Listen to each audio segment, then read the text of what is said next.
തദ്ദേശ സ്വയംഭരണ സ്ഥാപനങ്ങൾ ജനങ്ങൾ നേരിട്ട് ജനങ്ങളെ ബാധിക്കുന്ന പ്രശ്നങ്ങൾ, ആ പ്രശ്നങ്ങൾക്ക് പരിഹാരം കണ്ടെത്തുന്ന സ്ഥാപനങ്ങളാണ്. ജനങ്ങളുടെ പ്രശ്നങ്ങൾ നേരിട്ട് അറിയുന്നവരായിരിക്കണം. അതുകൊണ്ട് തന്നെ ജനപ്രതിനിധികൾ അതിന് പരിഹാരം കണ്ടെത്താൻ താല്പര്യമുള്ളവരുമായിരിക്കണം. ഭാരതീയ ജനതാ പാർട്ടി കേരളത്തെ സംബന്ധിച്ചിടത്തോളം കേരളത്തിലെ ജനങ്ങൾ ബാധിക്കുന്ന പ്രശ്നങ്ങൾ, തെരുവുനായ തൊട്ട് കുടിവെള്ളം വരെയുള്ള നിരവധി പ്രശ്നങ്ങൾ, ആ പ്രശ്നങ്ങൾക്ക് പരിഹാരം കണ്ടെത്താൻ കഴിയാത്തവരാണ് ഇത്രയും കാലം ഇവിടെ ഭരിച്ചുകൊണ്ടിരുന്ന ആൾക്കാർ. അതിന് പരിഹാരം കണ്ടെത്താൻ ഭാരതീയ ജനതാ പാർട്ടിയുടെ നേതൃത്വത്തിലുള്ള ഒരു ഭരണ സംവിധാനം തദ്ദേശ സ്വയംഭരണ സ്ഥാപനങ്ങളിൽ വരുന്നതിലൂടെ മാത്രമേ സാധിക്കുകയുള്ളൂ എന്ന് ആണ് ഞങ്ങൾ കരുതുന്നത്. തിരുവനന്തപുരം നഗരസഭയെ സംബന്ധിച്ചിടത്തോളം തിരുവനന്തപുരം നഗരസഭ തുടക്കം മുതൽ അവസാനം വരെ കോവിഡ് കാലത്ത് നടക്കാത്ത പൊങ്കാലയുടെ പേരിൽ അവിടുത്തെ ശുചീകരണം നടന്നു എന്ന് പറഞ്ഞിട്ട് പണം എഴുതിയെടുത്ത ആളുകൾ വരെയുള്ള അങ്ങനെയുള്ള അനുഭവം വരെയുണ്ട്. അപ്പോൾ അങ്ങേയറ്റത്തെ അഴിമതി അങ്ങനെയുള്ള കേന്ദ്രങ്ങളായിട്ട് കേരളത്തിലെ ക്ലിഫ് ഹൗസ് തൊട്ട് പഞ്ചായത്ത് വരെയുള്ള ഭരണ കേന്ദ്രങ്ങൾ മുഴുവൻ മാറിക്കൊണ്ടിരിക്കുന്ന സാഹചര്യത്തിൽ ജനങ്ങളോട് ഞങ്ങൾ അഭ്യർത്ഥിക്കുന്നത് ഇതിനൊരു അറുതി വരുത്താനായിട്ട് ഭാരതീയ ജനതാ പാർട്ടിയെ ഭരണത്തിലേറ്റുന്നതിലൂടെ മാത്രമേ സാധിക്കുകയുള്ളൂ. അതാണ് ഞങ്ങൾ ജനങ്ങളോട് പറയുമ്പോൾ. പ്രധാനമായും കേന്ദ്ര വികസനം തന്നെയായിരിക്കും ഈ തെരഞ്ഞെടുപ്പ്.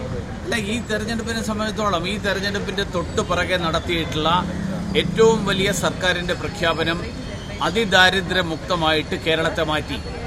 ആ മാറ്റിയത് പിണറായി വിജയനല്ല, ആ മാറ്റിയത് നരേന്ദ്രമോദിയാണ്. 17 കോടി ജനങ്ങൾ ഇന്ത്യയിൽ അതിദാരിദ്ര്യ രേഖയുടെ മുകളിലേക്ക് വന്നു എന്ന് ലോകബാങ്ക് പറഞ്ഞിരിക്കുകയാണ്. അതിൽ 1 ലക്ഷം ആളുകൾ കേരളത്തിൽ നിന്നാണ്. ആ 1 ലക്ഷം ആളുകൾ നരേന്ദ്രമോദിയുടെ പദ്ധതികൾ, ഡയറക്റ്റ് ബെനിഫിറ്റ് ട്രാൻസ്ഫർ, പ്രധാനമന്ത്രി ആയുഷ്മാൻ ഭാരത് യോജന, പ്രധാനമന്ത്രി ആവാസ് യോജന, എല്ലാ വീടുകളിലും കുടിവെള്ളം എത്തിക്കൽ, എല്ലാ വീടുകളിലും വൈദ്യുതി എത്തിക്കൽ, ഈ പ്രവർത്തനങ്ങളിലൂടെയാണ് ഇതൊക്കെ സാധ്യമായിട്ടുള്ളത്. അപ്പോൾ അതിൻ്റെ നേട്ടം കേരള സർക്കാരിൻ്റെ നേട്ടമാണ് എന്നുള്ള പ്രഖ്യാപനത്തിൻ്റെ പൊള്ളത്തരം, ആ പൊള്ളത്തരം ജനങ്ങൾക്ക് ബോധ്യമായിട്ടുണ്ട്.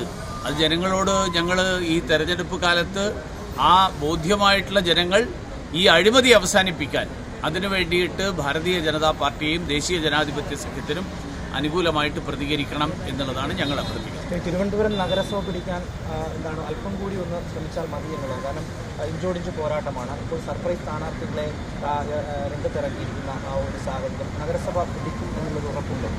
തീർച്ചയായിട്ടും ഈ നഗരസഭ കഴിഞ്ഞ എത്രയോ വർഷങ്ങളായിട്ട് CPMന്റെ നേതൃത്വത്തിലുള്ള ഭരണം നടക്കുകയാണ്.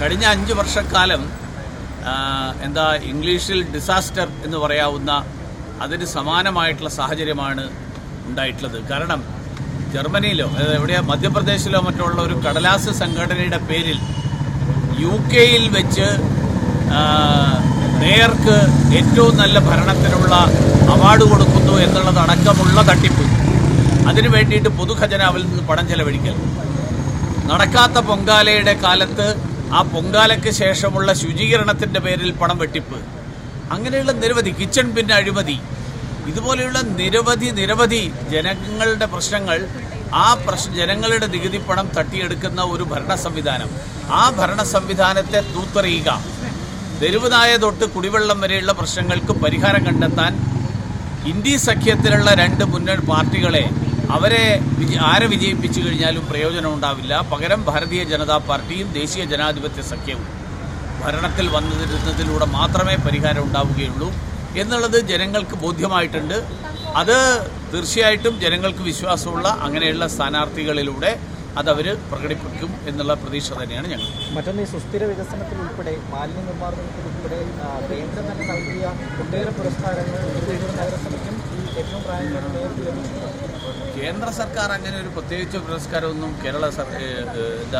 തിരുവനന്തപുരം നഗരസഭയ്ക്ക് കൊടുത്തത് എൻ്റെ ശ്രദ്ധയിൽപ്പെട്ടിട്ടുണ്ട്. മേയർ അങ്ങനെയാണ് അവകാശപ്പെടുന്നത്. മേയർ പലതും അവകാശപ്പെടുന്നുണ്ടല്ലോ.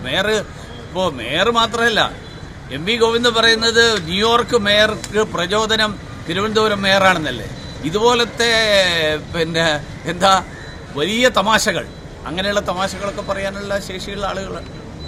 ആ തമാശ ജനങ്ങൾ ആസ്വദിക്കും, ആ തമാശയായിട്ട് കണക്കാക്കും.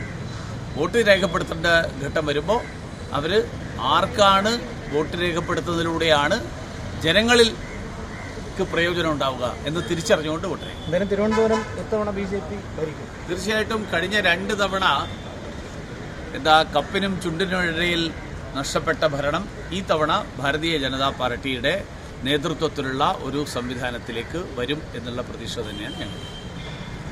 ശ്രീധർ, 24 തിരുവനന്തപുരം.